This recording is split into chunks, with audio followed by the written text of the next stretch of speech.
可以叫我 Gary 啊，今年50歲。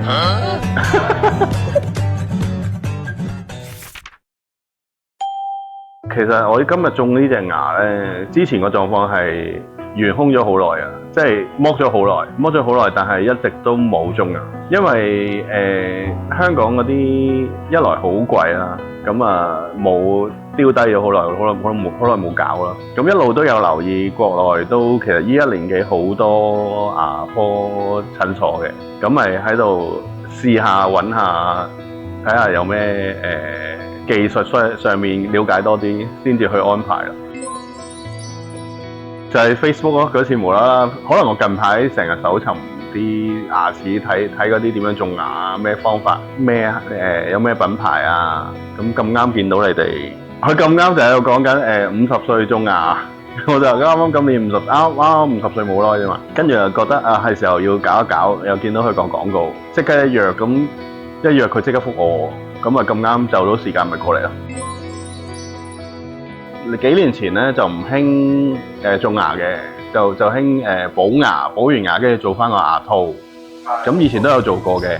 咁我其實啱上個禮拜嚟檢查嘅時候就發覺舊嗰隻牙就係以前用嗰啲舊方法去做牙套嗰啲，就發覺裏邊就發炎，去到個上竇嗰度，即係佢話鼻竇嗰個附近啦。佢話如果唔剝嘅話，有機會個鼻竇會再發炎，有機會整到個鼻竇發炎。跟住上次就聽咗佢建議，就剝咗隻牙。緊張嘅，因為我都未試過笠住個頭，即係冇諗過咁誇張。你整隻牙啫，種隻牙啫，好似人哋做大手術咁，笠住晒就係露個窿出嚟，好搞笑。我冇諗過種牙原來可以咁快，同埋痛又真係唔知啊！依家啲止痛藥未過，就唔知痛唔痛啦。即係佢打針嘅手法啊，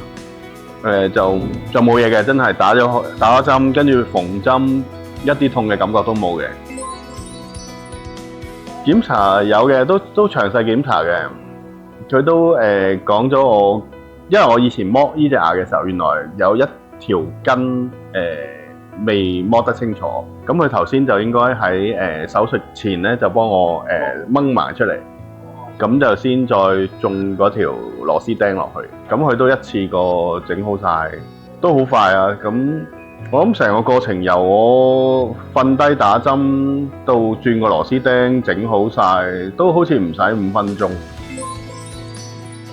我諗其實最大擔心就係植牙啦，植牙，大家覺得轉粒螺絲落去你個牙骨嗰度，你會唔會覺得好痛呢？其實真係一啲都唔痛嘅，但係你要有心理準備，就係你個口好似俾人用啲工程工具咁喺度，你當扭螺絲批咯，人哋喺你個口度扭螺絲批，你有呢個感覺咯，但係就冇痛嘅感覺咯，即係你想象下係撳咗去，係咁碌。跟住冇事啊，做完啦，就係咁咯，就係嗰幾分鐘，即係由開始打針種牙都係5分鐘之內嘅事，咁所以真係好快過啲時間。睇下嚟得背尾啦〜